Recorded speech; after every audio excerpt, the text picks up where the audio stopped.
قربانی کئی قسم کی ہے، غنی اور فقیر یعنی مالدار ہو یا فقیر ہو دونوں پر واجب ہے۔ ایک قسم یہ ہے کہ فقیر پر واجب ہو لیکن مالدار پر واجب نہ ہو، اور ایک قسم یہ ہے کہ مالدار پر واجب ہو لیکن فقیر پر واجب نہ ہو۔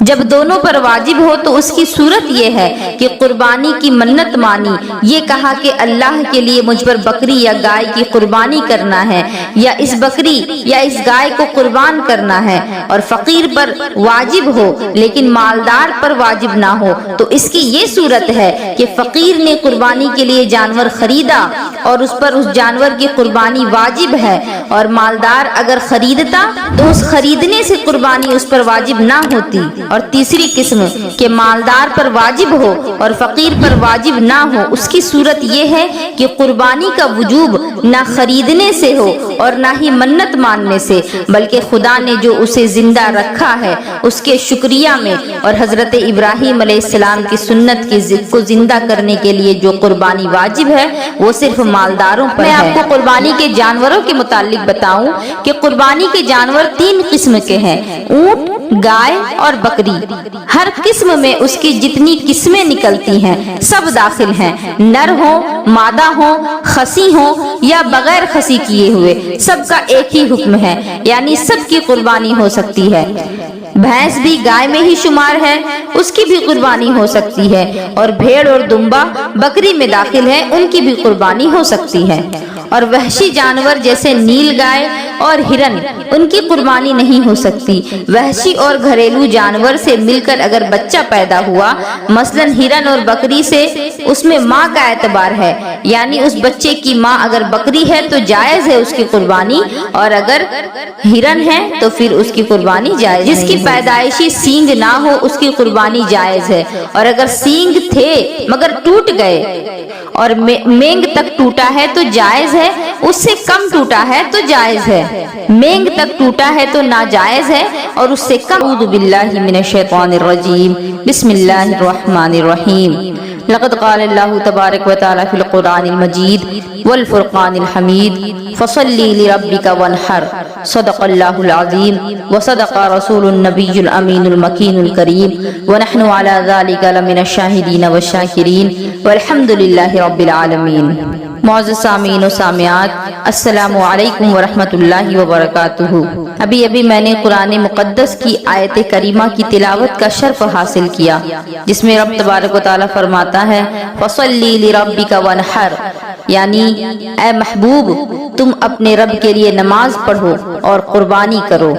یہ تو ہم سبھی جانتے ہیں کہ قربانی کا سلسلہ یہ حضرت ابراہیم علیہ السلام سے شروع ہوا۔ وہ اس طرح سے کہ حضرت ابراہیم علیہ السلام نے خواب دیکھا کہ اپنی کوئی پیاری چیز اللہ کی راہ میں وہ پیش کر رہے ہیں۔ انہوں نے دیکھا کہ اپنے بیٹے کو وہ اللہ کی راہ میں ذبح کر رہے ہیں، تو انہوں نے یہ جب خواب دیکھا تو اس پر بہت پریشان ہوئے، لیکن یہ خواب انہوں نے لگاتار جب دیکھا تو پھر ان کو یہ محسوس ہوا کہ واقعی میں یہ اللہ رب العزت کا فرمان ہے کہ مجھے بار بار یہ خواب آ رہا ہے۔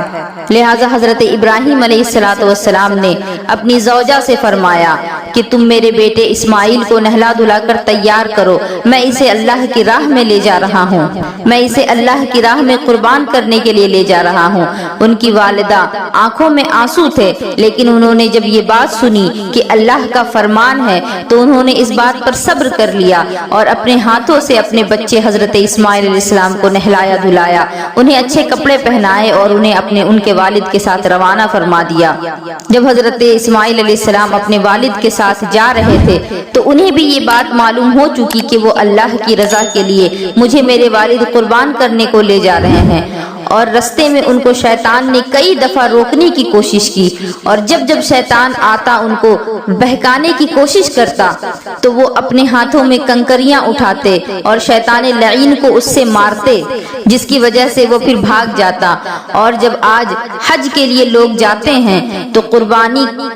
بھی کرتے ہیں اور حضرت اسماعیل علیہ السلام کی اس سنت کو بھی ادا کرتے ہیں، کنکریاں پھینک کر شیطان کو مارتے ہیں۔ چنانچہ حضرت اسماعیل علیہ السلام خوشی خوشی اللہ کی رضا پر راضی ہو کر اپنے والد کے ساتھ یہ جانتے ہوئے کہ آج مجھے میرا والد اور میرے اللہ اللہ کی راہ میں مجھے قربان کرنے کو لے جا رہے ہیں، اس کے باوجود وہ خوشی خوشی اپنے والد کے ساتھ چل دیتے ہیں، اور جب اس جگہ پر پہنچتے ہیں جہاں انہیں قربانی پیش کرنی تھی، ایک پتھر پر لٹاتے ہیں۔ اس پر حضرت اسماعیل علیہ السلام فرماتے ہیں کہ ابا حضور، آپ میرے چہرے پر کپڑا ڈال دیں تاکہ جب آپ مجھے ذبح کرنے لگیں تو میرے چہرے کو دیکھ کر کے آپ کو افسوس نہ ہونے لگے، آپ کو مجھ پر رحم آنے نہ لگے، اور آپ اللہ کے احکام سے، اللہ کے فرمان سے کہیں پیچھے نہ ہٹ جائیں۔ جب یہ بات انہوں نے کہی تو حضرت ابراہیم علیہ السلام نے ان کے چہرے پر کپڑا ڈال دیا، کیونکہ باپ اپنے بیٹے کو اگر اپنے ہاتھوں سے ذبح کرے تو یہ بات کتنی دردناک ہے، یہ آپ جانتے ہی ہیں۔ پھر جب حضرت ابراہیم علیہ السلام نے چھری نکالی اور حضرت اسماعیل علیہ السلام کے گلے پر چلائی تو وہ چھری چلتی ہی نہیں۔ 2-3 مرتبہ جب انہوں نے ایسا کیا لیکن وہ چھری نہیں چلی، تو پھر آخر میں جب انہوں نے وہ چھری نکالی اور پورے طاقت کے ساتھ چلایا تو چھری تو چل گئی، لیکن جب آنکھ کھول کر کے دیکھتے ہیں تو کیا دیکھتے ہیں کہ ان کا بیٹا حضرت اسماعیل علیہ السلام ان کے سامنے کھڑے مسکرا رہے ہیں، اور سامنے جو ذبح کیا ہوا ہے، جس چیز کی قربانی پیش کی گئی، وہ ایک دمبا ہے، کیونکہ جیسے ہی حضرت ابراہیم علیہ السلام نے حضرت اسماعیل علیہ السلام پر چھری تانی، ویسے ہی اللہ رب العزت نے حضرت جبریل کو حکم دیا کہ اے جبریل، حضرت ابراہیم کی چھری کو چلنے سے پہلے تو اسماعیل کی جگہ پر دمبا لٹا دے تاکہ میرا ابراہیم دمبے کی قربانی کرے۔ میں اس سے خوش ہوا کہ اس نے میرے اس امتحان میں کامیابی حاصل کی۔ سبحان اللہ، ایسے ہوتے ہیں خدا کی راہ میں بڑی سی بڑی قربانیاں دینے والے۔ انبیاء کرام نے نہ جانے کتنی قربانیاں دی ہیں ہمارے واسطے، لیکن آج ایک اور چیز دیکھنے کو ملتی ہے کہ بقرعید کے دن، عید الاضحیٰ کے دن لوگ سنت ابراہیمی کو تو زندہ کرتے ہیں، لیکن سنت ابراہیمی کو زندہ کرنے کے بعد سنت محمدی کو قتل کر دیتے ہیں۔ وہ اس طرح سے کہ سنت ابراہیمی کو جانور ذبح کر کے زندہ کرتے ہیں اور قربانی ہو جانے کے بعد اپنی داڑھی منڈوا کر سنت محمدی کو قتل کر دیتے ہیں۔ اب میں آپ کو قربانی کے متعلق ضروری مسائل بیان کر دوں تاکہ آپ سبھی کو یہ باتیں معلوم ہو، اور قربانی کرنے کا طریقہ اگر آپ کو نہیں آتا ہو تو آپ اس بیان کے ذریعے سے جان جائیں۔ قربانی کئی قسم کی ہے، غنی اور فقیر، یعنی مالدار ہو یا فقیر ہو، دونوں پر واجب ہے۔ ایک قسم یہ ہے کہ فقیر پر واجب ہو لیکن مالدار پر واجب نہ ہو، اور ایک قسم یہ ہے کہ مالدار پر واجب ہو لیکن فقیر پر واجب نہ ہو۔ جب دونوں پر واجب ہو تو اس کی صورت یہ ہے کہ قربانی کی منت مانی، یہ کہا کہ اللہ کے لیے مجھ پر بکری یا گائے کی قربانی کرنا ہے، یا اس بکری یا اس گائے کو قربان کرنا ہے، اور فقیر پر واجب ہو لیکن مالدار پر واجب نہ ہو تو اس کی یہ صورت ہے کہ فقیر نے قربانی کے لیے جانور خریدا اور اس پر اس جانور کی قربانی واجب ہے، اور مالدار اگر خریدتا تو اس خریدنے سے قربانی اس پر واجب نہ ہوتی۔ اور تیسری قسم کہ مالدار پر واجب ہو اور فقیر پر واجب نہ ہو، اس کی صورت یہ ہے کہ قربانی کا وجوب نہ خریدنے سے ہو اور نہ ہی منت ماننے سے، بلکہ خدا نے جو اسے زندہ رکھا ہے اس کے شکریہ میں، اور حضرت ابراہیم علیہ السلام کی سنت کو زندہ کرنے کے لیے جو قربانی واجب ہے وہ صرف مالداروں پر ہے، یعنی صاحب نصاب پر، جس پر زکوٰۃ فرض ہے، ان لوگوں پر قربانی واجب ہے۔ اگر کوئی مسافر ہے تو مسافر پر قربانی واجب نہیں۔ اگر مسافر نے قربانی کی ہے تو پھر یہ نفل ہے، اور فقیر نے اگر نہ منت مانی ہو اور نہ ہی قربانی کی نیت سے جانور خریدا ہو اور اس کی قربانی کرنا بھی نفل ہے۔ قربانی واجب ہونے کے لیے اسلام میں چند شرائط ہیں۔ پہلا تو یہ اسلام یعنی مسلمان ہونا، غیر مسلم پر قربانی واجب نہیں۔ اقامت یعنی مقیم ہونا، یعنی کہیں سفر میں نہ ہو بلکہ وہ اپنے گھر پر ہو، مسافر پر واجب نہیں۔